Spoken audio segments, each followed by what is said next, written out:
NBR বিলুপ্ত নয়, বরং এনবিআরকে স্বতন্ত্র ও শক্তিশালী এজেন্সি হিসাবে রেখেই রাজস্ব সংস্কার করতে হবে।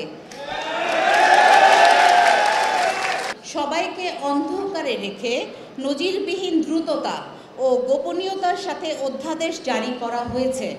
আমাদের সবার লক্ষ্যটা কি?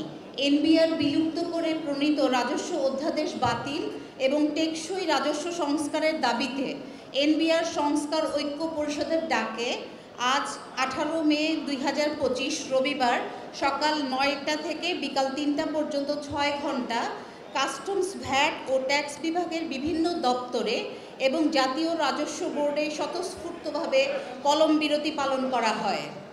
এতে সকল স্তরের কর্মকর্তা ও কর্মচারীবৃন্দ অংশগ্রহণ করেন।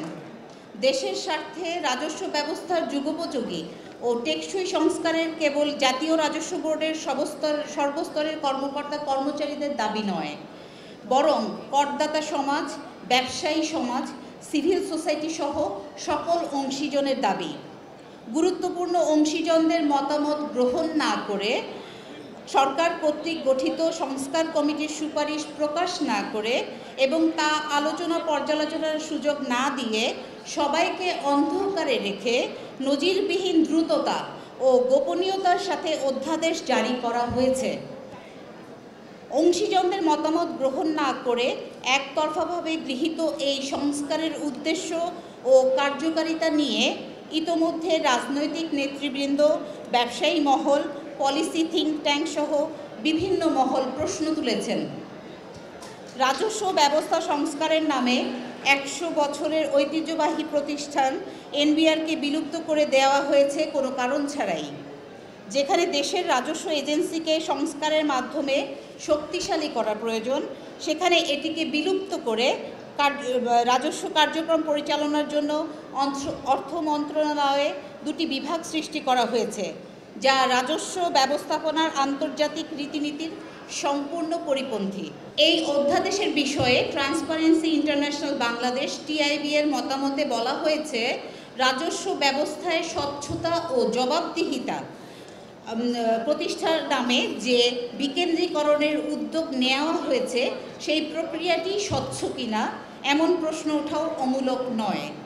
আরও বলা হয়েছে, আন্তর্জাতিক উন্নত চর্চা অনুযায়ী একটি দেশের রাজস্ব নীতি প্রণয়ন ও ব্যবস্থাপনার জন্য আইনি সুরক্ষা নিশ্চিতপূর্বক স্বতন্ত্র সংস্থা, বোর্ড বা এজেন্সি করা প্রয়োজন, যাতে তা রাজনৈতিক ও প্রশাসনিক প্রভাবের আওতামুক্ত থাকে।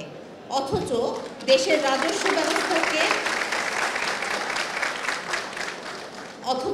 রাজস্ব ব্যবস্থাকে নির্বাহী বিভাগের অধীনস্থ 2টি বিভাগে পরিণত করা হয়েছে। গুরুত্বপূর্ণ পর্যবেক্ষণ ও মতামতের জন্য আমরা TIB-কে ধন্যবাদ জানাই।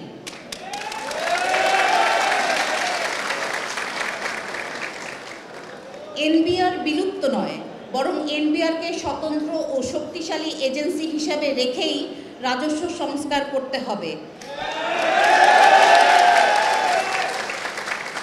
আমাদের এনবিআরে গত 45 বছর ধরে ফুল টাইম কোনো চেয়ারম্যান নেই। অভ্যন্তরীণ সম্পদ বিভাগের যিনি সচিব, তিনি সচিবালয়ে দায়িত্ব পালনের পাশাপাশি এনবিআরের চেয়ারম্যানের দায়িত্ব পালন করে থাকেন, যদিও এই 2টা ভিন্ন পদ সম্পূর্ণ ভিন্ন পোর্টফোলিওর। এই সচিবগণ ভিন্ন ক্যাডার থেকে আসা, যাদের আয়কর, ভ্যাট এবং কাস্টম সহ অন্যান্য রাজস্ব আইন ও পদ্ধতি, অভিজ্ঞতা এবং পেশাগত জ্ঞান থাকে না, যা ফলে এনবিআরের কার্যক্রম মারাত্মকভাবে ব্যাহত হয়।